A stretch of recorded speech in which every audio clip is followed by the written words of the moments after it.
Good morning. Welcome to the first AWI Quality Certification Program's Personal Drafting Accreditation course. This is the first of two courses that's offered for your educational purposes in the classroom. To begin with, we're going to spend a little time reviewing our history of how we got where we are and what two organizations that are involved. It's AWI and QCP. Also, the roles of these participating organizations. The description of the PDA, which is the Personal Drafting Accreditation course, is being offered by QCC. The remainder of the webinar will be going over a brief orientation of the AWS that the QCP program uses, and most of all in section 1 about submittals. Two organizations that are involved, Architectural Woodwork Institute was organized in 1953. It has been made up of architectural woodwork manufacturers. I think at this point in time there's well over 900 manufacturing members, and there's over 200 supplier members. In the 60s, the Architectural Woodwork Institute started to create the first quality standard in 1961. There's pictures of these various editions, and include up to the 8th edition in 2003. In 2009, in collaboration with our sister organizations WI, the Woodwork Institute, and ALMAC, the Architectural Woodwork Manufacturers Association of Canada, published the first Architectural Woodwork Standards Edition 1. This is a collaboration of the two manuals that were already out there from AWI and WI, and was put together with the Joint Standards Committee to create this manual. The current manual that is being used is the AWI Edition 2. The QCP's mission and vision, as stated on the screen, the AWI Quality Certification Corporation conducts and promotes programs that verify, inspect, and report conformance to industry standards. It is the vision of the QCP to be the recognized quality assurance process for the architectural woodwork industry. The important part of the QCP is we have representatives throughout the United States and Canada. These representatives review shop drawings prior to the commencement of the architectural millwork fabrication. Unlike the review and redlining of the shop drawings, QCP is not concerned with the subjective aesthetics issued or assessing whether the woodwork proposed product coincides with the design intent as well as envisioned by the architect, but rather the QCP's review is solely to determine whether the format, content, construction details shown in the shop drawing confirm with either the architect's written specification or to the AWI standards that the standards apply to a particular aspect of the millwork is not shown or specified in the contract documents. This frequently occurs with items such as casework, contemporary drawing methods, fastener requirements, and veneer matching, and so on. Once the QCP inspector has completed a review of the shop drawings, a written proposal is issued and shared with the woodworker. The process sometimes takes licensing, considerable time, and money. Since the report allows that the company to make early corrections of any conformance oversights with a few keystrokes in the draft room versus having to make expensive changes on the shop floor or worst case scenario on the job site.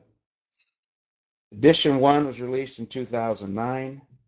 It was shortly after the appearance of the Edition 1 the quality certification program began to formally inspect shop drawings as part of both the company licensing and project certification process. Since then, QCP has reviewed hundreds of drawings, and this has led to recognition of a clear need within the woodworking industry, detailing and drafting community, whether it be by in-house drafters or by outsourcing drafting only community, that there's a need for the understanding of the AWI standards and the submittal process.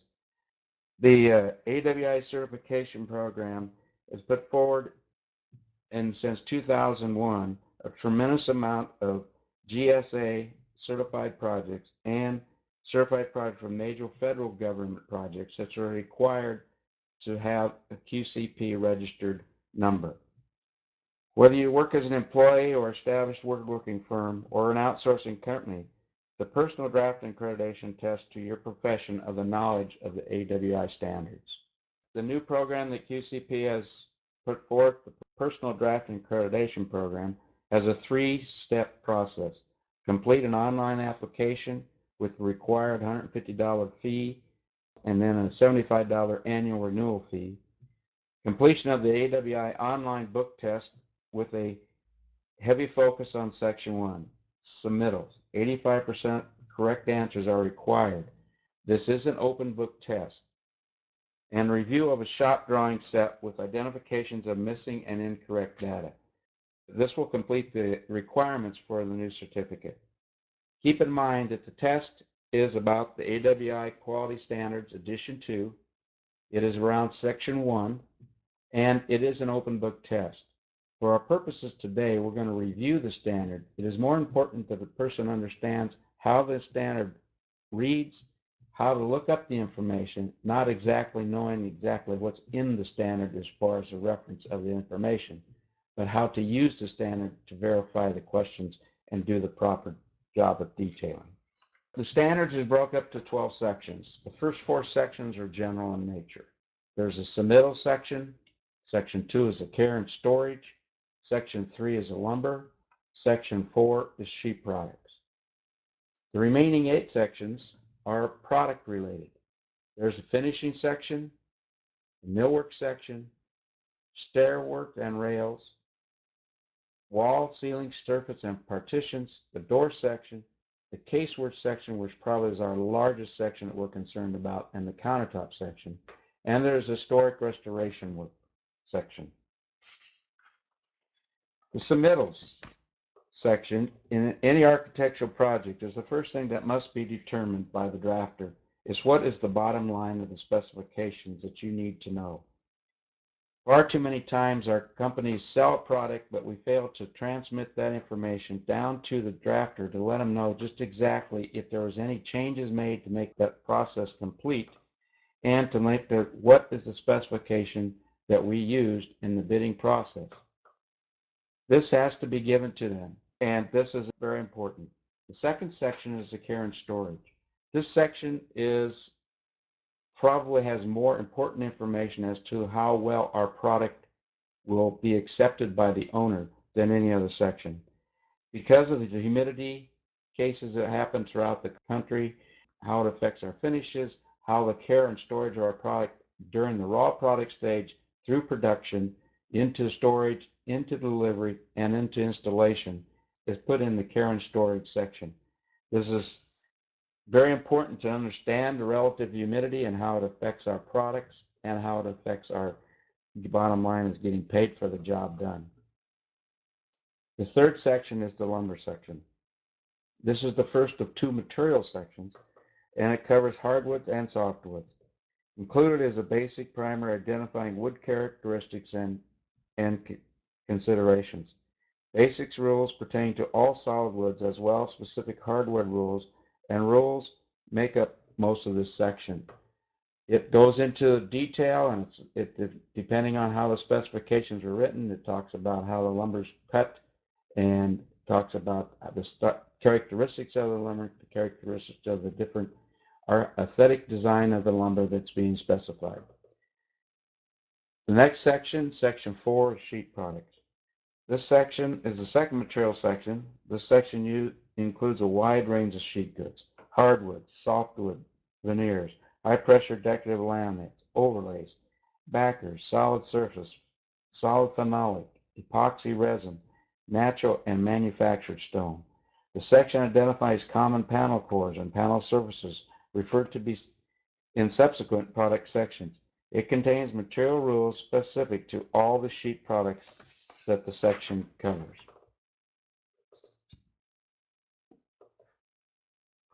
Getting into the next sections, starting with the finishing section, these are our product section. The finishing section applies to the finishes put in the shop or is put on in the field. There are 13 finishing systems are outlined with the application, the rules, and the methods of testing. The purpose of the finishing a woodworking project is to, number 1, finish is used traditionally to enhance or alter the natural beauty of the wood Number 2, the finish shall offer protection to the wood from damage by moisture, contaminants, and handling. It is important to understand the quality of the finish, must offer acceptable performance, and also meet aesthetic requirements of the project. The next section is the millwork section. The millwork section includes all standing and running trim, door frames, window frames, sash, blinds, shutters, screens, ornamental and miscellaneous woodwork composed of solid wood and or sheet products and their related parts. Seventh section is on stair rails and stairwork and rails. This section includes all wood stairs, integral trim, handrails and guardrails and their related products. The eighth section is wall, ceiling, surfacing, and partitions. It includes information on wood veneer, solid wood, stile and rail wood, decorative laminate, solid surface, solid phenolic products, and their related parts in the manufacturing of partitions and wall or ceiling surfaces. Section 9 is the doors. It includes the information on doors, including flush doors, stile and rail construction doors, wood doors, or HPLD doors, and their related parts. Section 10, which is probably our most concern, deals with casework. This includes information on wood, decorative laminate, and solid phenolic face casework, and all their related parts in construction. Section 11 is on countertops. Included in the countertops and windowsills that are manufactured of wood, high-pressure laminate, solid surface, engineered stone, epoxy resin, solid phenolic and natural stone products, and their related parts. The last section is historic restoration work. In the United States, the Department of Interior and the National Park Service, and in Canada, the Historic Sites and Monuments Board of Canada publish documents that are related to the historic work and how the design professional and the woodworker must fabricate and finish and install these projects. You need to understand these particular documents put out by both governments before you delve into working on a historical restoration project. Now let's get into the submittal parts, section 1. As we said, the purpose of the submittal shop drawing is for the means of the design concept is turned into reality.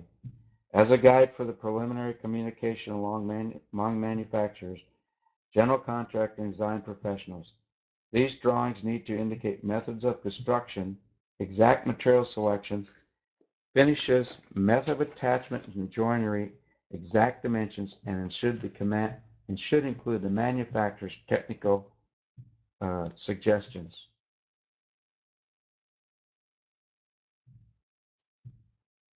The level of detail. The design professional is at liberty to specify any level of detail as a requirement of the project and the contract documents. It is the responsibility of the design professional to research the local codes and utilization of the fire retardant wood products, and not the responsibility of the manufacturer. Approvals. The approval process provided the opportunity prior to fabrication to review the manufacturing shop drawings and construction techniques. However, shop drawings are not an extension of the design development process.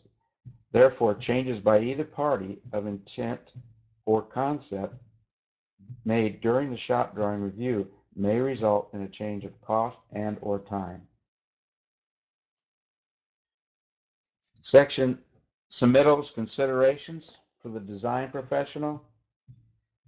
Number 1, unless otherwise specified, 2 copies are necessary for checking the purposes. After being reviewed, 1 marked copy should be returned to the contractor or manufacturer. 2, those charged with review of shop drawings should be familiar with the woodwork fabrication and have an understanding or woodworking knowledge of the reference standards as well as design concept. 3, the deviation from the contract documents offer recommendations for improvement and not necessarily a criticism of design.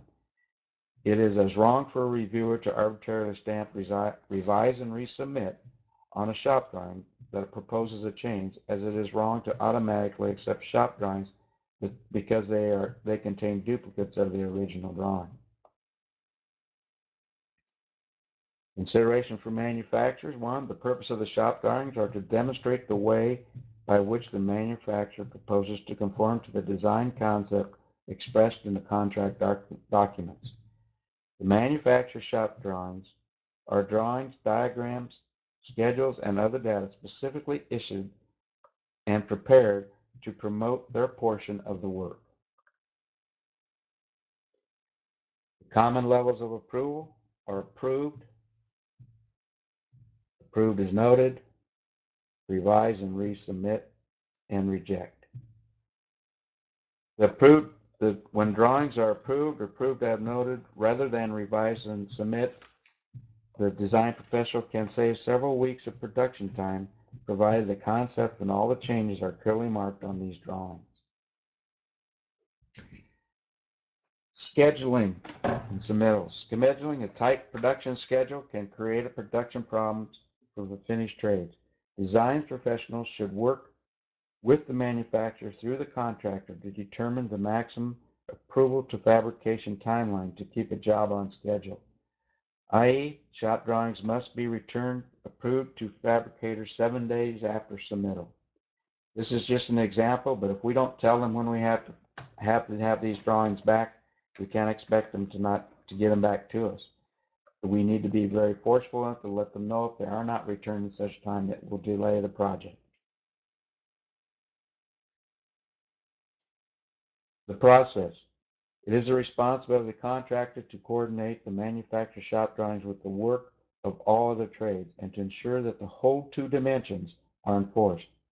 It is the responsibility of the design professional or contractor, depending on the contract relationships, to communicate design and field changes to all parties. Other submittals. Understand that there are things that are required by the contract documents, such as mock-ups, hardware samples, molding samples, and finish samples. The recommendation for shop drawings and submittals. Only 2 sets of shop drawings are required to be submitted for an initial design professional review. If the review is approved or approved as noted, the design professional keeps 1 copy and the marked set is returned to the manufacturer with a request for the required number of final copies. If the review is not approved or approved as noted, the design professional returns 1 set requesting a correction and resubmittal. The other set is kept by the design professional to check against the resubmittal.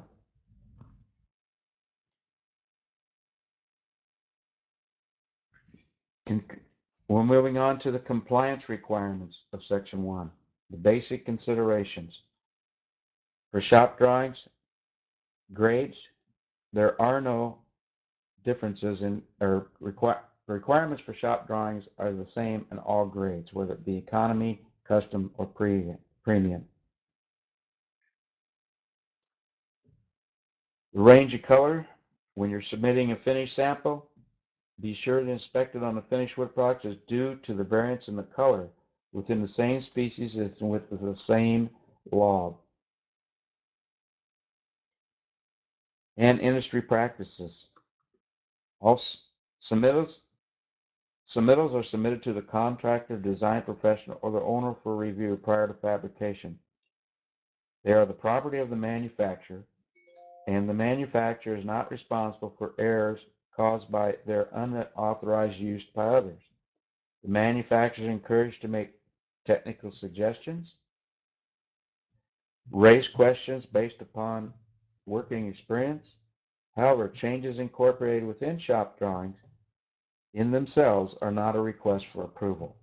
Changes to material or design must be specifically identified in separate written documentation within the submittal package. Requesting approval of that suggested change. Means and methods such as joinery details are not considered material changes.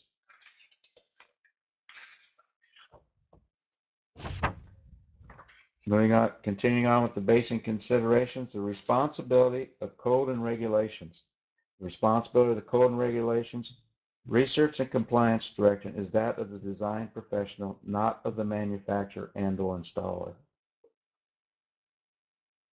The coordination of the manufacturer's shop drawings with work of all other trades and assurance that hold-to guaranteed dimensions are actually held to and enforced is that of the general contractor, not the manufacturer or the installer.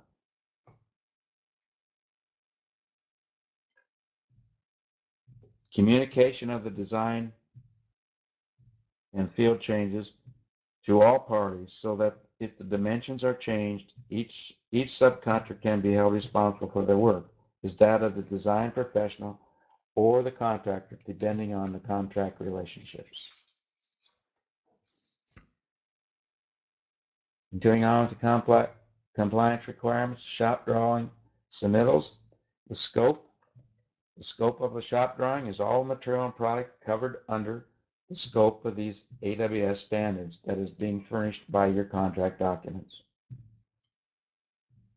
The rules shall govern unless a project's contract documents require otherwise.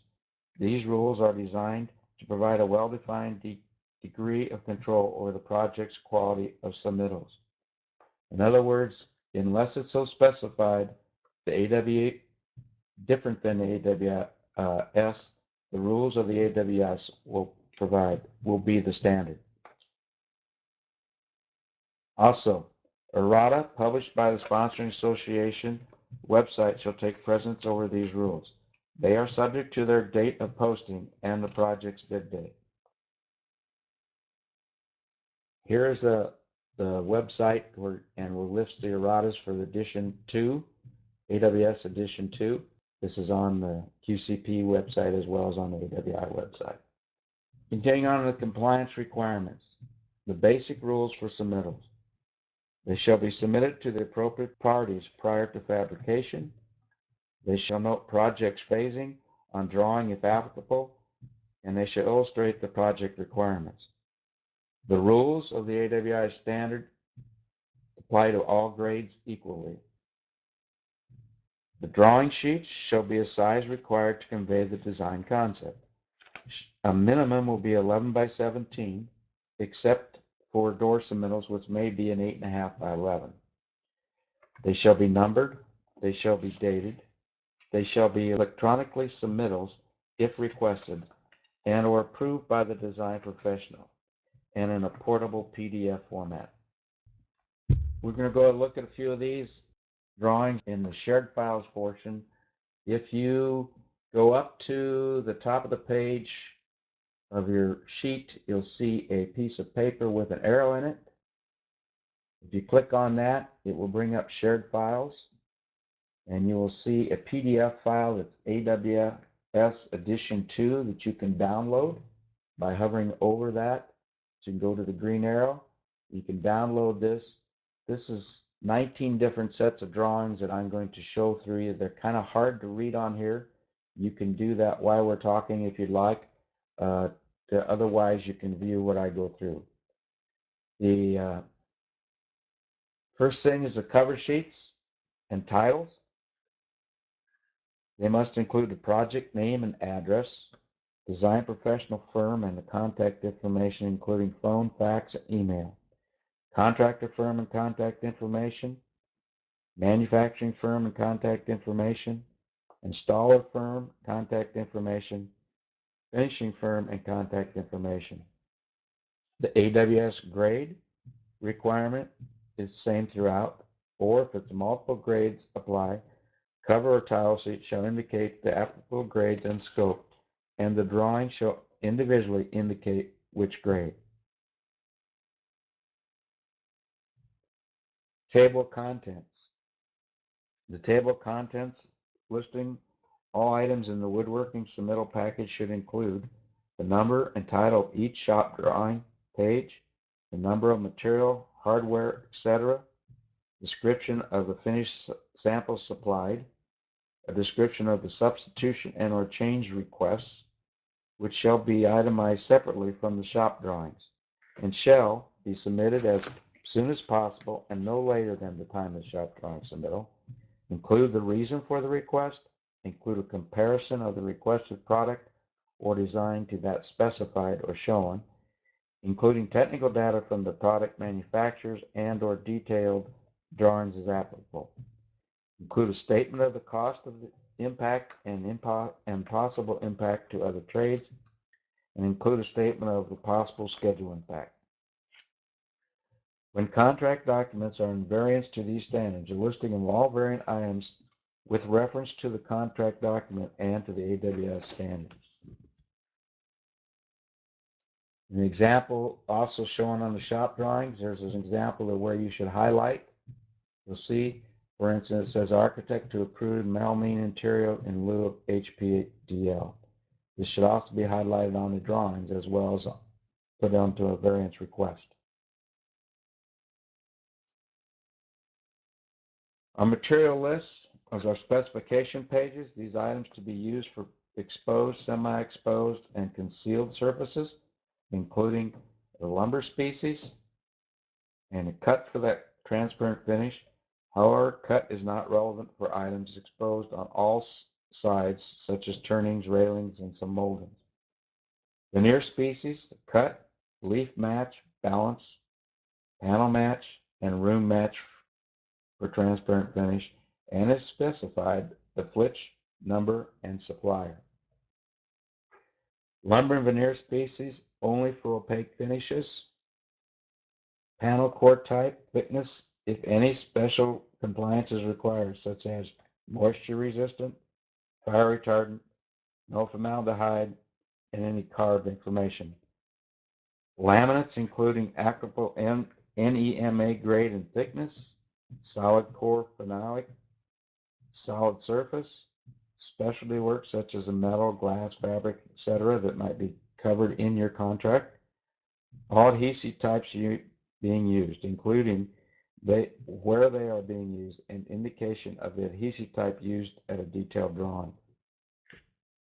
Hardware except for fasteners with the manufacturer's specification sheet, and finish requirements including AWS system, sheen, and required application steps.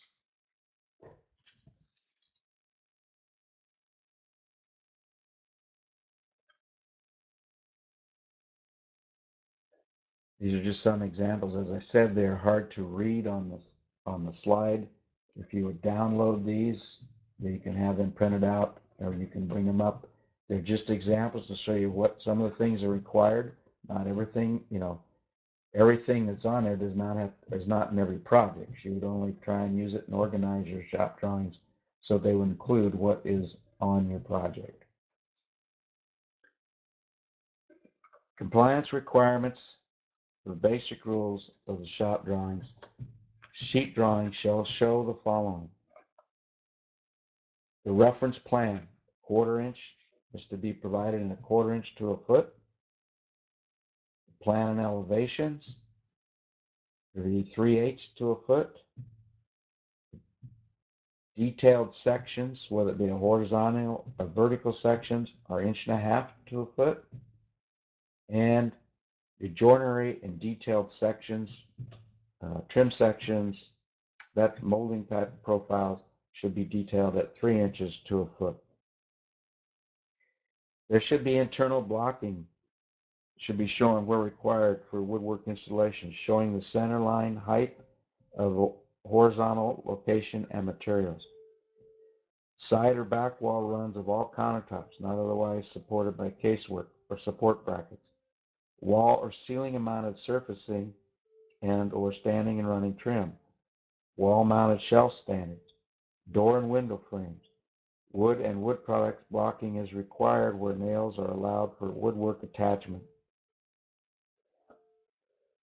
Here's some examples of our various drawings, floor plans in a 1/4 inch scale. These are also included in that packet. Various floor plan with elevations. Horizontal and vertical sections drawn at the 1.5 to 1 inch scale. 1.5 to 1 inch scale. You notice they're showing the blocking requirements on all these drawings. And then the blow-up sections showing the 3-inch to 1-inch scale, showing how the manufacturing techniques of each individual item. Again, these are just suggestions. I think this page is this AWS little booklet is 19 pages long. It pretty well covers about anything that you would have to put on a set of shop drawings. The biggest thing is like your company should have an SOP of how your shop drawings are arranged so that all look the same from one job to the next. But if it's a QCP job, that has to know what is included on each one of those jobs and how you put it on the paper. So if you gear all jobs according to be as a QCP job, you'll make sure that you have everything covered that's required by the QCP requirements. So the basic rules that are left in the compliance requirements are the samples, if required. Again, hardware samples, finish samples. There should be a minimum of 12-inch by 12-inch for panel products. Be as wide as practical if on a lumber by a minimum of 12-inch in length. Be on material representative of that to be used for the project. Bear a label identifying the date, job name, the design professional, the contractor, and the manufacturer. The finisher and the finished system named, and the number and steps used. At a transparent finish, require a minimum of 3 sets of 3 bound together of 3 samples each, indicating the range of color and the grain to be expected for each finish selection. On an opaque finish, require a minimum of 3 samples for each color selection. And mock-ups. Mock-ups shall be provided as required in the contract documents. This concludes our first webinar in reference to the AWS Standard Submittal Section 1. The second webinar that we were doing would be going in individually through each one of the product sections and how it relates to our submittals. At this time, I'd like to open it up to any questions that you have in reviewing the process. We'll start with, okay, Brian's asking if those are minimum scales that you went over, Scott. And I would say, according to the AWS, those are minimum scales. Yes. Yes. Yes, they are. Where was the location? This is asked by Jerry Ovard. Where's the location to download the sample drawings? Everybody seems to want to download that, which would be good to have. It's also, aren't those also on the QCP website, Scott? Yes, they are. They're on the QCP website. Go up under resources and go down, and you'll see, I can't remember how they're called, AWS sample drawings, I think. It's a 19-page document. It's a PDF. Okay, Tyler's asking, in terms of blocking, if it is shown on the elevation, does it also need to be shown on the section as well? I would respond yes to that. What becomes important is the coordination of where the blocking needs to go in relation to the millwork. Sometimes the blocking is installed by the general contractor or the drywall contractor. So that information in terms of dimensions becomes pretty important. Okay, Jesus is asking, just to be clear, when we request a certification, you're looking for content and follow the AWS standards and not the design, correct? Yeah, I think essentially if the architect wants to supersede the standard, they can certainly do that at any time. The standard is a guideline and has information, of course, about how things are built. But for example, let's say the architect wants to have veneer core doors on their cabinets. They can certainly specify that, and you would be required to provide those. Melanie, we have found showing blocking on the details is very important. Absolutely. Especially for handrail and standing railing trim. Yes. Another thing to note about showing blocking, the standard does require that for blocking on casework, I think it's acceptable to have 16-gauge metal strapping put in the wall. However, if you have trim that needs to be nailed, It should be wood blocking, and that's very important to note in your drawings as well. Okay, Andrew's asking, providing a reference plan at 1/4 inch equals a foot can be a bit tricky on 18 by 24 sheets. Yes, that's true. When architectural plans on 30 by 42 are 1/8 inch equals a foot. That is correct. And I don't know what a good solution would be. Sometimes you can have match lines on plan drawings so that they're on more than one sheet, depending on what your typical format is for creating shop drawings. Can material and fastening, this is from Edmund, be stated as typical note instead of illustrating on each section? That's an interesting question, Evan. I think I would want it to be on each section. Even though it could be a typical note, it would probably be important to have it noted on each section. Justin asked, do you need to show blocking in the elevation or can just show it in the section? I think the section would be sufficient, Justin. Generally, that's where it is shown, and I think that's what the examples in the AWS show as well, that it is shown in the sections. For in-wall blocking, this is from David Bell. It is important to note on the shop drawing who is responsible for providing the blocking as well as installation of blocking. Absolutely, David. Always important to put that in, particularly if the woodworker, your firm, is not providing that blocking.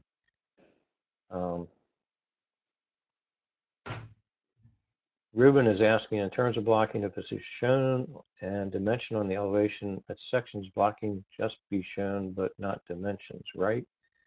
I think it's important to note, and the AWS does have some criteria. As I said earlier, the metal strapping, I believe it has to be 12 inches wide. I'd have to double check that. But I think it's important to put a dimension there because, for example, for installation of trim, you want to be sure you have a wide enough member to be nailing to. And Maureen, you said your question was skipped above. Is this an outline of the entire process a person needs to go through to be certified?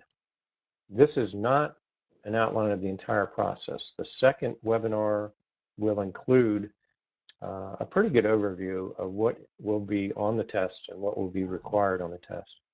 Again, the test is an online test and it will be open book, so you will be able to find the answers to the questions. Hopefully, Maureen, that answered your question. Do we have any other questions? Brian, once the test is passed, are you certified for 3 years or do you have to take it yearly? Very good question, Brian. Once you pass the test, and you do need a grade of 85% or better, yes, that part of the process would be valid for 3 years. After 3 years, you would be required to be retested. Keep in mind that the other component is review of a set of shop drawings identifying what items on their shop drawings are missing or incorrect. And that will be part of the accreditation testing process. Tyler, personal opinion. With AWS requiring blocking heights being called out on the elevation, we normally don't call out the dimensions on the section, but still show the blocking. That way we don't have to create a different section for every wall cabinet that is hung at a different height. I think that's probably workable.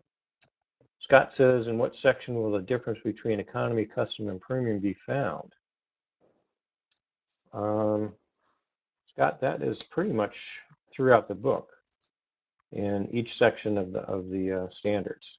It is stipulated what requirements or what differences occur in economy, custom, and premium grades pertaining to those items in those sections. For example, like casework and what type of finishes or what type of materials are required. Ryan's asking, will there be a discount for AWS certified premium members, or is the test fee an additional fee? Ryan, it is an additional fee, and this is an individual accreditation as opposed to the QCP accreditation, which is for companies. How many people from one company can sit for the test? Peter, that's a good question. I don't think there is any limit. Again, it's an individual accreditation. Sean Smith is asking, with the drawing part of the test, will you provide a spec of an item to be drawn? Actually, it's going to be just the reverse, Sean. We initially started thinking that that's the way we would do it, provide a set of specifications and ask for you to create a drawing. But I think it'll be less time consuming for us and probably easier for the people involved in the accreditation process to download a set of drawings, review them, and identify the things that are incorrect or missing from that set of shop drawings. And it won't be a large set of shop drawings, but it will be involving a number of different items from different sections of the standard. Nick's asking, what is the advantage to individual accreditation? That's a great question, Nick. What is the advantage?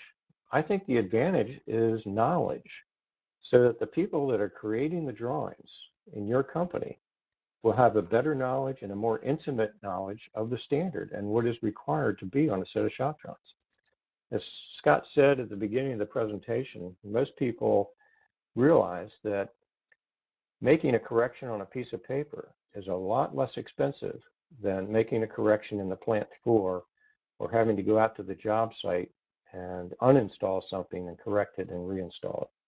So what we're doing here is providing a process where people can achieve more knowledge about what is required on a set of shop drawings. And I think the goal here is hopefully when those drawings are out in the plant or on the job site, the information contained in those drawings will be a much higher quality and much more reliable. Brian Kirsch, so the accreditation is personally in my name or my company's name. Does this mean if I switch companies, I can take my accreditation with me? Absolutely, you can take it with you. It is a personal accreditation, not in the name of your company. Wow, those are some great questions. I'm glad we allowed enough time. Good. Yeah. What's the cost of the individual accreditation? The program has an initial application fee of $150. That's good for 1 year. The annual renewal fee is $75. Has the test been beta tested, similar to the QCP test? Brian is in the process of being beta tested, yes.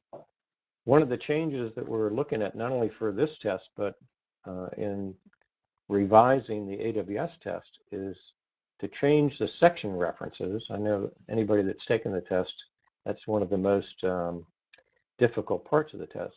I think the future revision will be reference of the page number as opposed to the section reference, which should simplify the testing process immensely. Are you allowed to take the test more than once for the initial fee? That's a great question, Edmund. I think if the same person wanted to retake the test, we could certainly make that happen. However, I guess my concern would be verification that it is the same individual.